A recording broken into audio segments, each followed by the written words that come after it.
which Paul is referring to the law given at Horeb. Peter warned, even as our beloved brother Paul also, according to all the wisdom given unto him, in all his epistles, speaking in them these things that are hard to be understood, which you're demonstrating, which they that are unlearned and unstable wrestle with as they do the other scriptures to their own destruction. Paul taught and said none other things. Go to the book of Acts. You'll see 3 separate times, maybe even more than that. He says that he teaches and preaches and says none other things than that which Moses and the prophets had written. So what's really going on here? What are you not seeing? What you're not seeing is that the sacrificial law was added for transgression. Deuteronomy 31, 24 through 26, Deuteronomy 29, 1.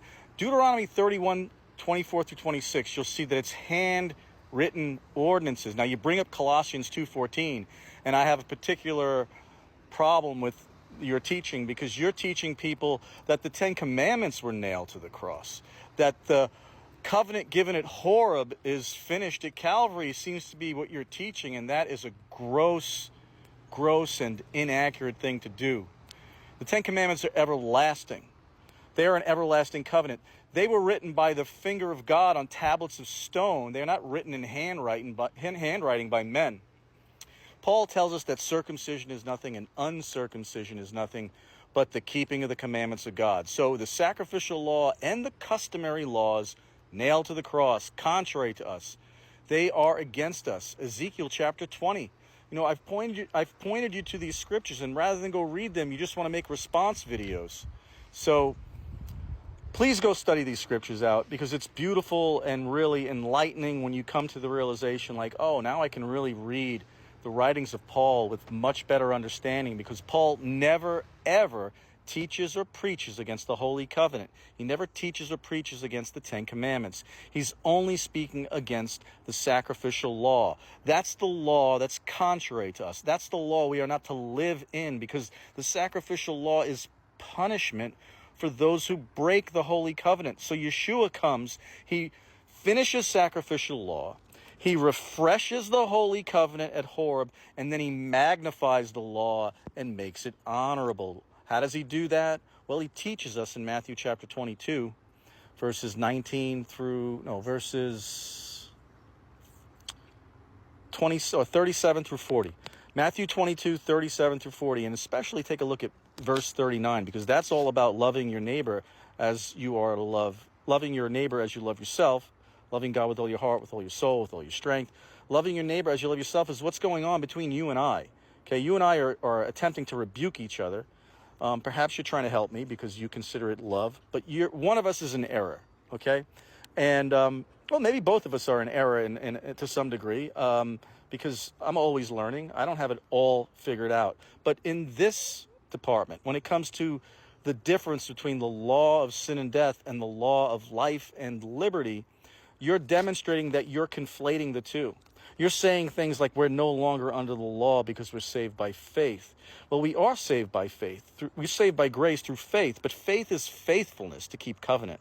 It's not confidence, that you have confidence in faith in your Messiah. That's not what faith means. Faith means faithfulness. It's a covenant. You're in a marriage, and the marriage vows are the 10 Commandments. Keep them. And when you do, he will send you another comforter, even the Holy Spirit of truth, whom the world cannot receive. And you haven't received it yet because you're not keeping the 10 Commandments. I'm not condemning you. I'm not judging you. But it's obvious that since you're not really a fan of the 10 Commandments, it's doubtful that you're keeping the Sabbath day holy on Saturday, from dawn to dawn, by the way. So, you know, I've listened to several of your teachings, and it seems as though you've been called to, represent the scriptures in some way, but you're misrepresenting them. That's a hard thing for you to hear, because you probably, in your circle, you're probably considered somebody who really, really knows the scriptures. But humble yourself. There's always somebody who's going to come through your field of view and point you to something in the scriptures. That's happened to me. This is not a contest. I'm not trying to be smarter than you or better than you. I'm not better than you or better than anybody. But one thing I am is more obedient than really almost every Christian I've ever met, because Christians don't keep covenant. That's not what they're taught to do. They're taught to just simply believe. If they just believe, they're good to go. But that's a lie from the pit of hell. That's what Satan tricked Eve into thinking, that she shall surely not die. Well, that was a lie.